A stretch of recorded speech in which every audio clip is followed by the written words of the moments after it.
Krenut ćemo po svetu ogromnom energijom i ministar Ćirić i svi drugi ministri u vladi taj posao moraju da obave i gradonačelnici svih naših gradova, jer ta sprega između lokalne samouprave i vlade mora da bude perfektna.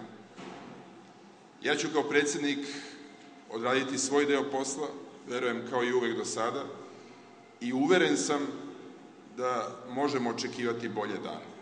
Veoma dobro znam koliko je ljudima danas u Srbiji teško.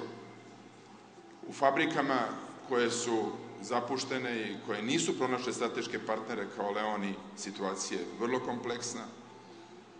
Ljude koji rade u tim fabrikama čekaju njihova deca kući, koji imaju svoje potrebe.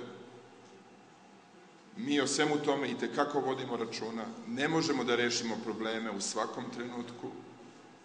Razumemo koliko je ponekad nemoguće izdržati ovako tešku situaciju, ali sam uveren da svi zajedno ipak na kraju možemo doneti rezultat.